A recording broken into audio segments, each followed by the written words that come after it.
Je suis tombée enceinte du bébé du frère de mon mari, alors il a disparu sans dire un mot. Maintenant, il est en prison, et je supplie mon mari d'élever mon fils. Je dois être honnête avec vous dès le départ. Je ne suis pas la victime dans cette histoire. Il y a 4 ans, j'ai rencontré Bennett, lors d'un barbecue, chez un ami commun. Il était poli, posait de bonnes questions, se souvenait de détails sur mon travail, lorsque nous avons reparlé plus tard cette semaine-là. Nous avons commencé à sortir ensemble. C'était facile, confortable. Il était ingénieur chimiste dans une usine près d'Austin, gagnait bien sa vie, avait une vie bien rangée. Je faisais de l'architecture paysagère pour des propriétés commerciales, gagnant assez pour partager le loyer d'un bel endroit. Nous avons emménagé ensemble au bout de 2 ans, avons pris un chien, avons vaguement parlé de mariage, sans vraiment fixer de date.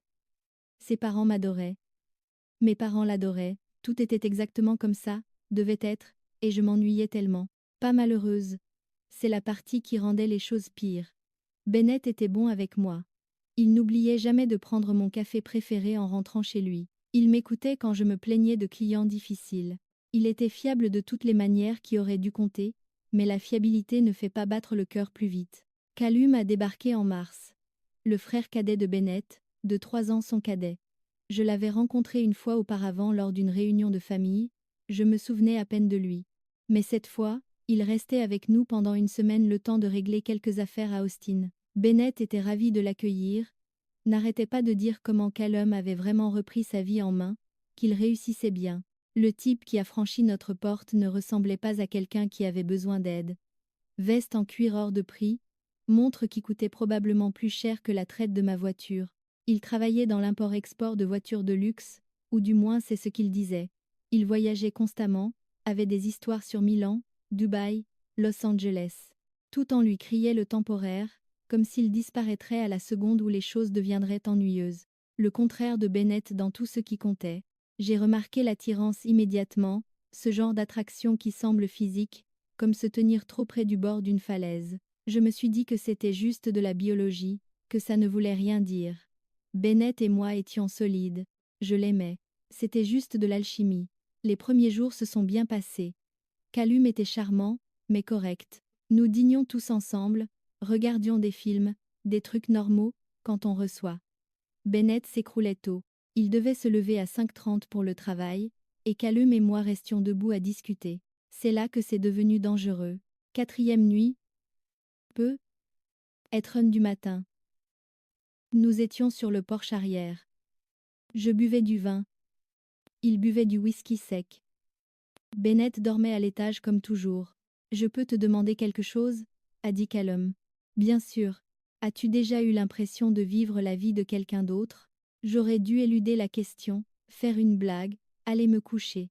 Au lieu de cela, j'ai répondu, chaque jour. Il m'a regardé différemment après ça.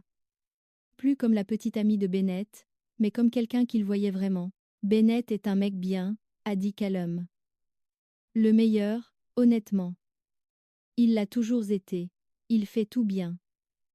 Un boulot stable, une vie stable, une relation stable. Ouais, ça a l'air épuisant. J'ai ri, vraiment ri. Tu n'as pas idée. Si, yes eyes. Il s'est penché en avant. J'ai passé toute ma vie à regarder tout le monde choisir Bennett.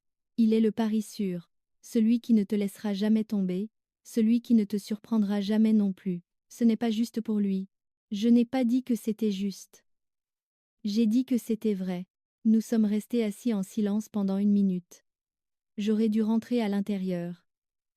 Cette conversation avait déjà franchi une limite, que je ne pouvais pas encore nommer. Qu'est-ce que tu veux? A-t-il demandé doucement.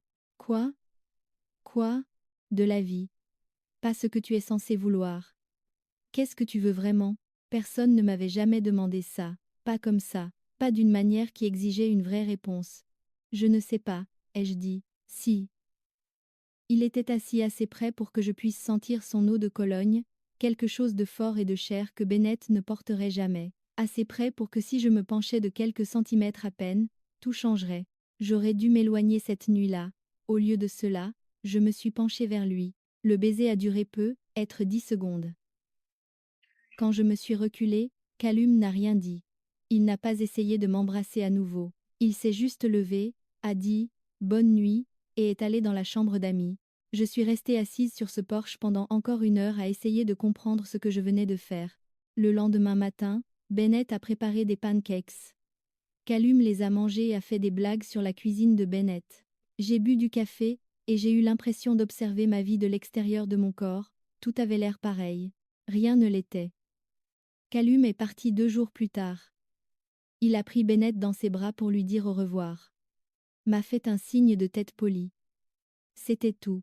Je pensais que c'était peu, être la fin de l'histoire. Un baiser stupide, un moment de faiblesse que je pourrais enfouir et oublier. Puis il m'a envoyé un texto 3 jours plus tard. Je n'arrête pas de penser à toi. J'aurais dû le supprimer. Bloquer son numéro. Le dire à Bennett. Au lieu de cela, j'ai répondu. Ça a commencé doucement. Des textos qui auraient pu être innocents si on fermait un peu les yeux. Puis des appels tard dans la nuit, quand Bennett travaillait de nuit.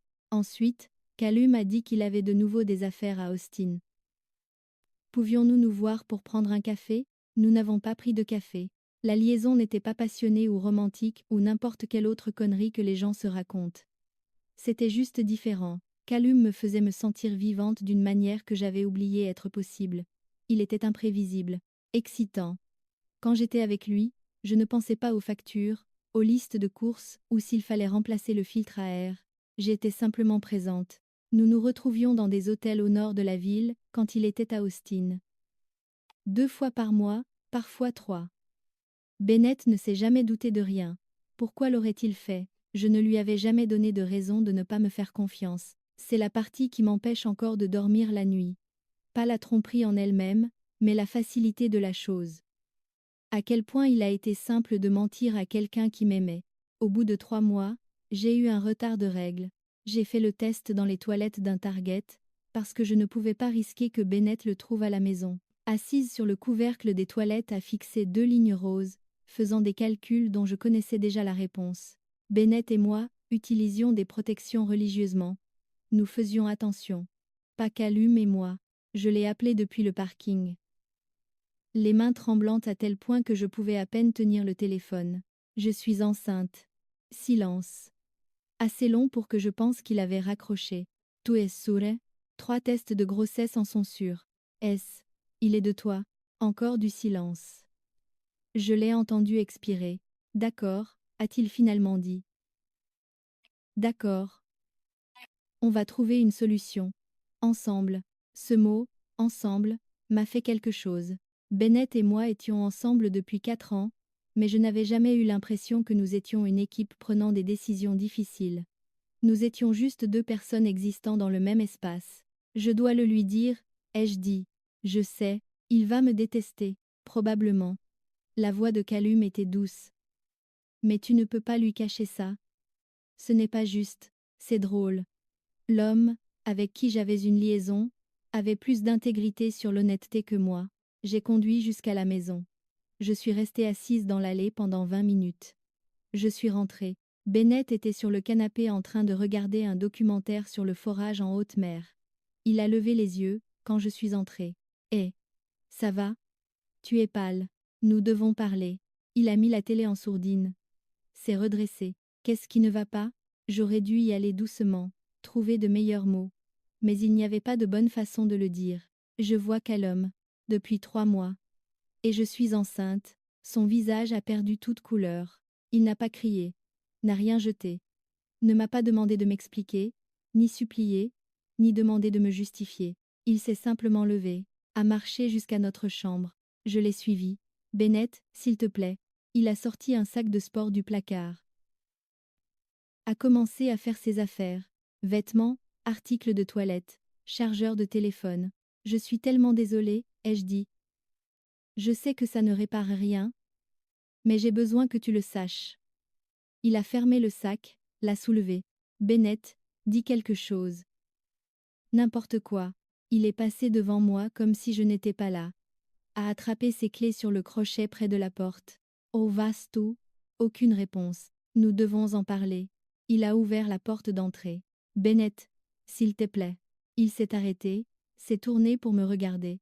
Pas avec colère, pas avec blessure, pas avec quoi que ce soit. Juste du vide. Comme si j'étais une étrangère lui demandant son chemin. Il m'a regardé une fois avant de partir. Pas avec colère. Avec rien. C'est là que j'ai su que je l'avais complètement perdu.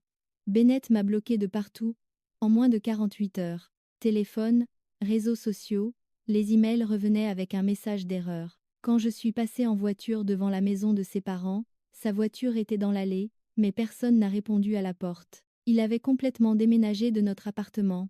Il a pris sa moitié de tout, il a laissé sa clé sur le comptoir avec la laisse du chien. Il n'a même pas pris le chien. J'étais enceinte de 4 semaines et complètement seule. Callum a débarqué le week-end suivant. Il avait conduit directement depuis Dallas, quand je lui ai dit que Bennett était parti. Viens vivre avec moi, a-t-il dit.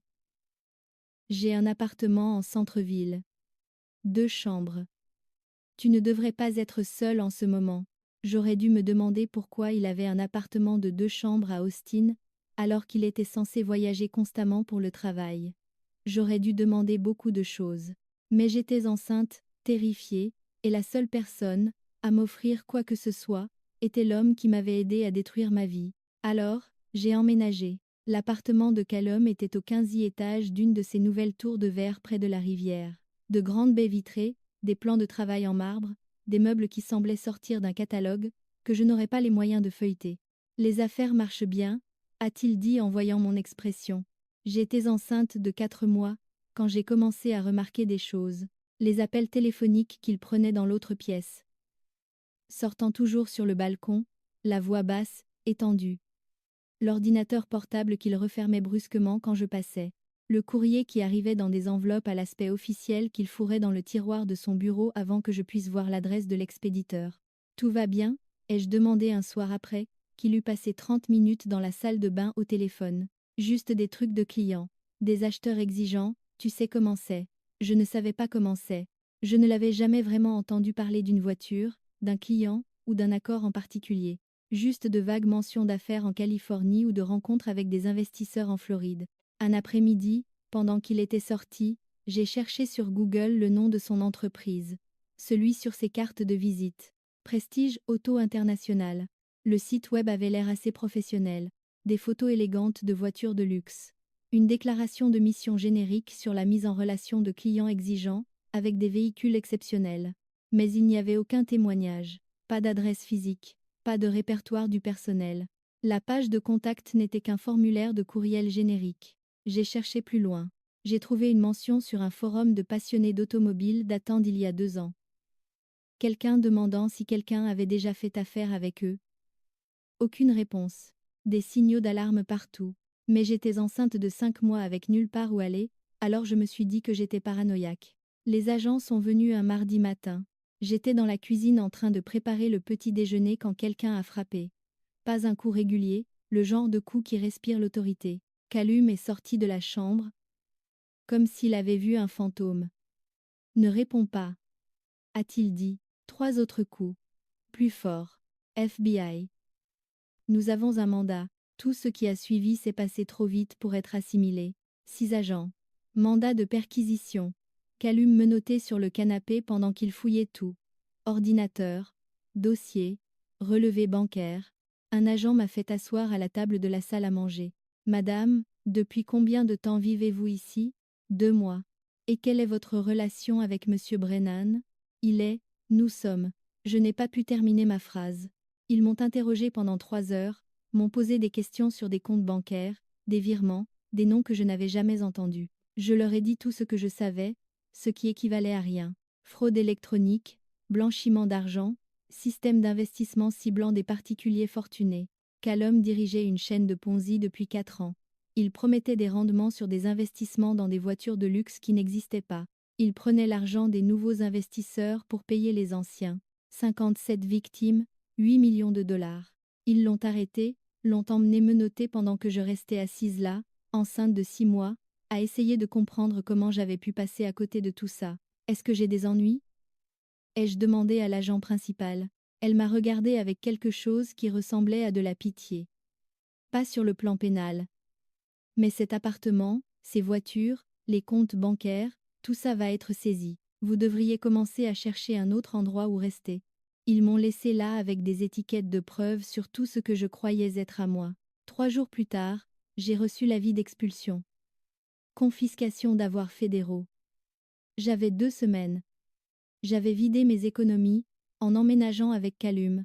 J'avais quitté mon emploi, quand les clients avaient commencé à poser trop de questions, sur ma vie personnelle. Il me restait peu, être $800. J'ai appelé le numéro de Bennett une dernière fois. Déconnecté. Il m'avait complètement effacé. Mes parents sont venus me chercher à l'appartement avec une remorque U-Haul. Maman n'a pas dit grand-chose. Elle m'a juste prise dans ses bras sur le parking pendant que papa chargeait les cartons. Ils avaient aménagé leur chambre d'amis, avec un berceau qu'ils avaient acheté sur Facebook Marketplace. J'avais 29 ans, j'étais enceinte de 7 mois, et je retournais vivre dans ma chambre d'enfant. Mon père a dit exactement une seule chose pendant le trajet. On va s'en sortir. J'ai donné naissance à Hudson un jeudi de novembre. 3,6 kg. Des poumons en bonne santé. Les yeux de Calum. Le procès de Calum a eu lieu quand Hudson avait 3 mois. Je n'y suis pas allée. J'ai regardé la couverture médiatique depuis le salon de mes parents, pendant que mon fils dormait dans un couffin à côté de moi. 8 ans de prison fédérale. Restitution ordonnée mais avec peu de chances d'être un jour payée. Des victimes faisant des déclarations sur des fonds de retraite perdus, des économies pour l'université envolée, des vies détruites. J'ai éteint la télé avant qu'il ne puisse montrer son visage. Les parents de Calum ont envoyé un seul message par l'intermédiaire de leur avocat. Ils ne voulaient aucun contact avec moi ou l'enfant. Aucun soutien, aucune relation, rien. Leur fils avait déjà ruiné assez de vies.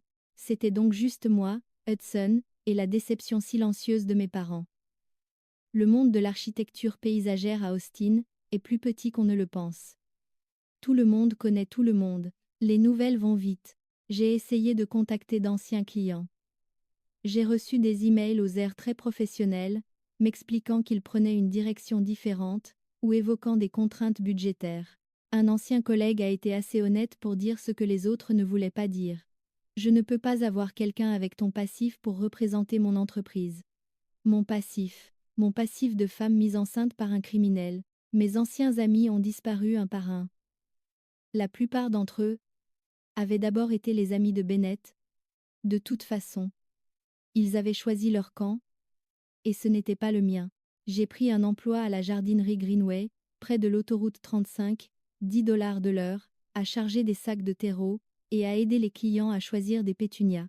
Mon diplôme d'architecture paysagère prenait la poussière, pendant que je portais un tablier vert, et que j'apprenais à sourire, quand on me disait « Pouvez-vous demander à quelqu'un qui s'y connaît vraiment en plantes ?» Je m'y connaissais en plantes. J'avais un diplôme pour ça. Mais j'étais juste la fille qui travaillait à la caisse maintenant. 3 ans se sont traînés comme ça. Hudson a commencé à parler, a commencé à marcher, a commencé à poser des questions sur son père, pour lesquelles je n'avais pas de bonne réponse. Mes parents m'ont aidé à garder l'enfant pendant que je faisais des doubles gardes, pendant la saison des plantations de printemps. Je conduisais une Honda vieille de 12 ans, avec un voyant moteur allumé que je n'avais pas les moyens de faire réparer. Certaines nuits, je restais éveillée à faire le point. Si j'avais juste gardé ma bouche fermée sur ce porche, si j'étais allée me coucher au lieu de rester éveillée avec Calum, si j'avais choisi littéralement n'importe quelle autre voie. Mais je ne l'avais pas fait. Et voici, quel en était le résultat. Puisiez-vous Bennett. La coalition environnementale d'Austin organisait son gala annuel de collecte de fonds dans un hôtel du centre-ville. Greenway avait fait don de plantes pour les centres de table. Mon patron m'a envoyé pour aider à l'installation, car c'était moins cher que d'engager des déménageurs. J'arrangeais des fougères quand je l'ai vu de l'autre côté de la salle de bal. Il parlait à un groupe près du tableau des donateurs. Des plaques nominatives indiquant les niveaux de contribution. La sienne était dans la catégorie platine. Bennett avait l'air différent. Pas seulement plus vieux, mais mieux. Un costume sur mesure qui lui allait vraiment. Une meilleure posture. Une coupe de cheveux par quelqu'un qui prenait plus de $30. Il se déplaçait dans la pièce comme quelqu'un qui était à sa place. Une femme a touché son bras. Robe classe, sourire confiant. Elle a dit quelque chose qui l'a fait rire. Un vrai rire, pas le genre poli. Je me suis figée derrière une table d'orchidées. Il s'est tourné, balayant la pièce du regard.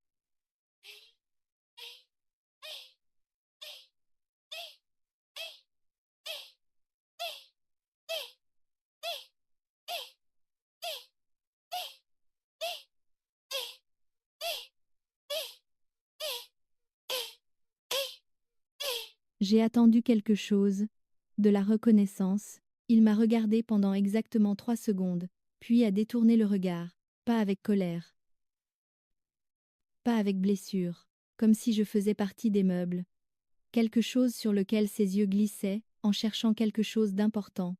La femme à côté de lui a dit quelque chose. Il a souri, a posé sa main sur le bas de son dos.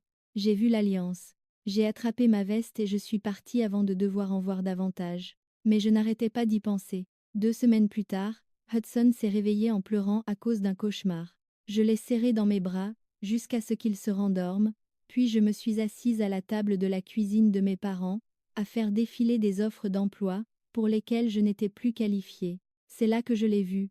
L'entreprise de Bennett, la société d'ingénierie chimique où il travaillait quand nous étions ensemble, embauchait architecte paysagiste senior pour un grand projet de développement commercial. Bon salaire, avantages sociaux, tout ce que j'avais perdu. J'ai fixé l'annonce jusqu'à ce que mon café refroidisse. La candidature exigeait des références, des contacts professionnels, un portfolio. Je n'avais plus rien de tout ça. Mais j'avais l'email professionnel de Bennett. Il était public sur le site web de l'entreprise. J'ai ouvert un brouillon. Je l'ai supprimé. J'en ai ouvert un autre. Il m'a fallu des jours pour envoyer 3 phrases. Je sais que je n'ai pas le droit de demander, mais je me noie, et Hudson mérite mieux que ça. S'il y a un moyen pour que tu puisses m'aider, une référence, un conseil, quoi que ce soit, je te serai reconnaissante. J'ai appuyé sur envoyer avant de pouvoir le supprimer à nouveau. Il a répondu 6 heures plus tard. Retrouve-moi au Vintage Coffee House sur la 6 rue, samedi, 14h00. Nos regards se sont croisés à travers la pièce. Il n'a pas détourné le regard. Il n'avait pas l'air en colère. Il ne me reconnaissait tout simplement plus comme quelqu'un qui comptait. Je suis arrivée au Vintage Coffee House, avec 45 minutes d'avance. J'ai commandé un café, filtre que je n'ai pas bu. Je me suis assise à une table près du fond. J'ai changé de table 2 fois. J'ai vérifié mon reflet sur l'écran de mon téléphone, et j'ai détesté ce que j'ai vu. Un chemisier bon marché de chez Target, des cheveux que j'avais coupés moi-même pour économiser de l'argent, une fatigue que je ne pouvais pas cacher avec du maquillage, que je n'avais pas les moyens de m'offrir. Je ressemblais exactement à ce que j'étais. Désespérée. Bennett est entré à 14h00 exactement. La confiance m'a frappé en premier. Il n'a pas balayé la pièce, nerveusement, ni hésité à la porte. Il a marché droit vers le comptoir, a commandé quelque chose, puis s'est retourné, et m'a repéré immédiatement. Il portait un jean foncé et une chemise boutonnée, qui coûtait probablement plus que mon budget mensuel de course. La montre à son poignet accrochait la lumière. Pas tape, à l'œil, juste cher de cette manière discrète, qui signifie vraiment beaucoup d'argent. Et l'alliance. Il s'est assis en face de moi sans sourire. Merci d'avoir accepté de me voir, ai-je dit. Tu as dit que tu avais besoin d'aide. Pas de bavardage. Pas de comment ça va. Droit au but. J'ai vu l'offre d'emploi dans ton entreprise. Le poste d'architecte paysagiste. Nous embauchons pour 3 postes en fait. Un grand projet de développement, au nord de la ville. J'ai postulé. Je sais. Les RH m'ont transféré ton CV quand ils ont vu qu'on avait un passé commun. Bien sûr qu'ils l'avaient fait. Et tu es sous-qualifié maintenant. Un trou de 3 ans dans ton parcours professionnel. Pas de portfolio récent. Des références de 2020. Chaque mot atterrissait comme une gifle. J'ai travaillé, ai-je dit. Juste pas dans le domaine. J'ai travaillé dans une jardinerie. Je sais. Tu t'es renseigné sur moi. Vérification de base. Il a pris une gorgée de son café. Qu'est-ce que tu attends de moi? La brutalité de la chose m'a déstabilisé. Aucun faux semblant, aucune douceur. Une référence.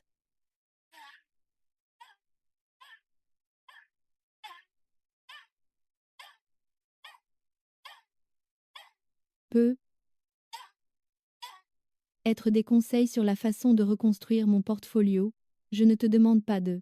Tu me demandes de me porter garant pour toi professionnellement. Je te demande de m'aider à récupérer ma carrière. La carrière que tu as abandonnée. Je ne l'ai pas abandonnée. J'ai perdu des clients à cause d'eux. Je me suis arrêtée. Parce que tu es tombée enceinte de mon frère pendant qu'il commettait des crimes fédéraux, l'entendre à voix haute comme ça, rendait les choses encore pires, d'une certaine façon. Ce n'est pas juste. Non, ce qui n'est pas juste, c'est que tu penses que je te dois quoi que ce soit. J'ai senti ma gorge se serrer. Tu as raison, tu ne me dois rien. Mais à Hudson, si. Il a 3 ans. Il mérite mieux que. Ne fais pas ça. La voix de Bennett est devenue glaciale. N'utilise pas ton gamin pour me manipuler. Je ne manipule pas. Tu as fait des choix. Hudson est ta conséquence. Pas la mienne. Les mots ont frappé d'autant plus fort qu'ils étaient vrais. Nous sommes restés assis en silence. Le bruit du café a rempli l'espace entre nous. Le sifflement de la machine à expresso. Le cliquetis du clavier d'ordinateur de quelqu'un. De la musique indépendante que je ne connaissais pas. Je suis désolée, ai-je fini par dire. Pour tout. Je sais que ça ne change rien. Mais tu as raison. Ça ne change rien. J'ai juste besoin d'une chance. Une seule référence. Je reconstruirai tout le reste moi-même. Bennett s'est adossé à sa chaise, m'a étudié comme si j'étais un problème qu'il essayait de résoudre. Tu veux savoir quelque chose? A-t-il demandé. Quoi? Je me demandais souvent ce qui n'allait pas chez moi. Pourquoi je n'étais pas assez bien? J'ai passé des mois à penser que si j'avais été plus excitant, plus spontané, plus comme Callum, tu ne serais être pas parti. Il m'a fallu beaucoup de temps pour réaliser que ça ne venait pas du tout de moi. Tu ne l'as pas choisi parce qu'il était meilleur. Tu l'as choisi parce que tu es le genre de personne qui choisit le chaos. Je voulais protester. Je n'ai pas pu. Je ne suis plus cette personne. Tu es exactement cette personne. Tu n'as juste plus le choix. Ça a piqué plus que tout ce qu'il avait dit d'autre. Alors, tu ne m'aideras pas? Je n'ai pas dit ça. L'espoir a vacillé. Un espoir dangereux et stupide. Je vais te dire quoi, a dit Bennett. Je vais te donner une référence. Je vais même appeler les RH et leur dire de jeter un deuxième coup d'œil à ton dossier. Vraiment? À une condition. N'importe laquelle. Il a souri. Pas chaleureusement. Laisse-moi te dire ce qui s'est passé après que tu aies détruit ma vie. Bennett a posé son café avec précaution. Après que tu me l'aies dit, j'ai conduit jusqu'à un motel près de l'autoroute 71. J'y suis resté 3 jours. Je n'ai pas répondu aux appels. Je ne suis pas allé travailler. Je suis resté assis là à essayer de comprendre ce que j'avais fait de mal. J'ai ouvert la bouche. Il a levé la main. Ensuite, j'ai suivi une thérapie. 2 fois par semaine pendant 6 mois. J'ai parlé de tout ça. La trahison, l'autoflagellation, le fait que mon propre frère ait fait ça. Ma thérapeute m'a posé une question qui a tout changé. Laquelle? Elle a demandé si j'avais vraiment perdu quelque chose de précieux ou si je venais juste de découvrir ce que ça valait. Je ne savais pas quoi répondre à ça. J'ai quitté mon travail, a-t-il continué. J'ai pris un mois de congé.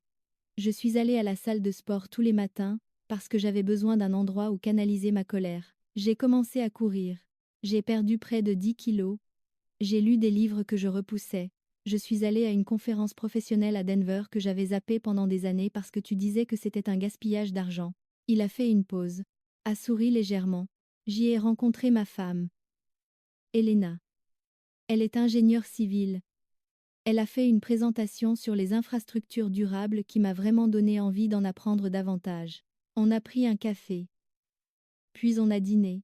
Ensuite, j'ai déménagé à Denver pendant 8 mois, pour travailler sur un projet commun avec son entreprise. L'alliance prenait soudain tout son sens. Quand je suis revenu à Austin, je suis revenu différent. J'ai été chassé par l'entreprise où je suis maintenant. Un poste de direction. Un meilleur salaire. J'ai commencé à investir. J'ai acheté une maison à Travis Heights. Elena a emménagé ici, après nos fiançailles. Je suis heureuse pour toi. Je n'ai pas besoin que tu sois heureuse pour moi. Sa voix est restée égale.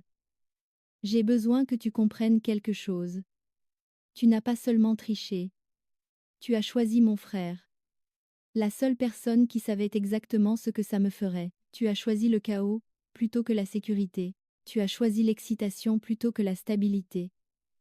Et quand ça t'a explosé au visage exactement comme tout le monde sauf toi aurait pu le prédire, tu es revenu chercher la sécurité que tu avais rejetée. Je sais ça, vraiment, parce que tu es assise là, à me demander de te sauver. Encore.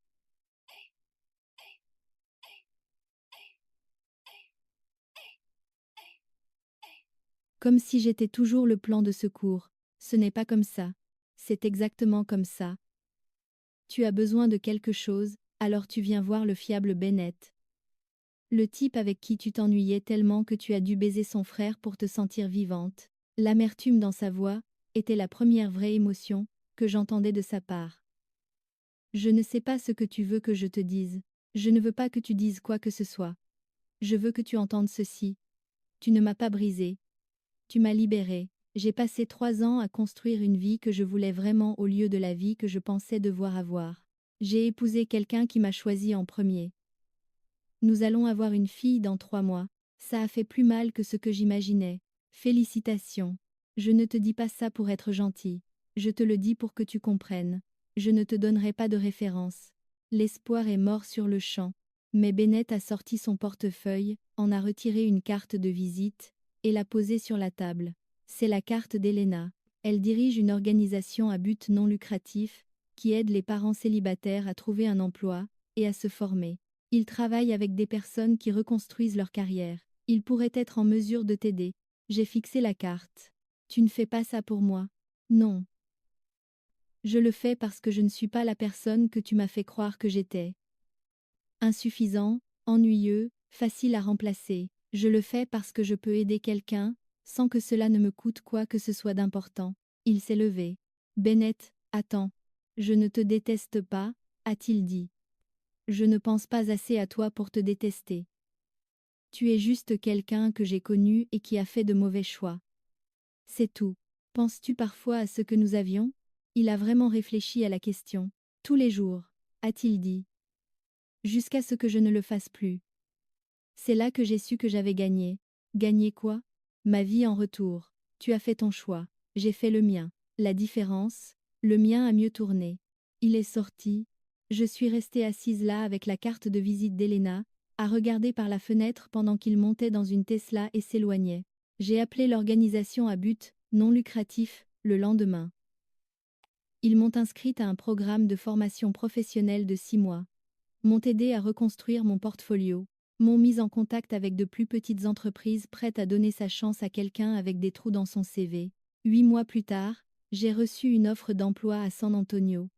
Un salaire inférieur à ce que je gagnais avant, mais meilleur que la jardinerie.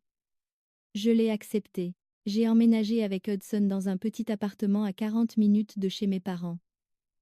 J'ai recommencé à zéro dans une ville où personne ne connaissait mon histoire. Le mois dernier, j'ai vu l'annonce de naissance de Bennett sur les réseaux sociaux. Une fille. En bonne santé. Elena rayonnante sur la photo. Bennett tenant le bébé comme si elle était la chose la plus importante au monde. Je n'ai pas commenté. Je n'ai pas réagi. J'ai juste fermé l'application. Hudson a encore posé des questions sur son père la semaine dernière. Je lui ai dit la vérité cette fois. Simplifiée, adaptée à son âge, mais honnête. Son papa a fait des erreurs et ne pouvait pas être là. Comme toi, a demandé Hudson. Ouais, ai-je dit, comme moi. Je n'ai pas eu la fin d'un méchant. Pas de chute dramatique. Pas de jugement public. J'ai eu quelque chose de pire. J'ai eu exactement ce que j'avais choisi. Une vie reconstruite de zéro, avec rien de mon ancienne vie. Chaque jour est un rappel de ce que j'ai jeté par la fenêtre pour 3 mois de l'impression d'être en vie. Bennett a eu sa fin heureuse. Elena, le bébé, la carrière, la vie. Moi, j'ai eu Hudson. Un boulot qui paie mes factures, et un appartement au mur fin. Et je dois vivre avec ça chaque jour. Pas parce que Bennett m'a détruite, car il n'a pas eu besoin de le faire. Il a juste tourné la page. Et c'était la pire des vengeances. Merci beaucoup d'avoir regardé jusqu'à la fin. Si vous aimez vraiment nos vidéos, n'oubliez pas d'aimer, de partager et de vous abonner. Passez une excellente journée.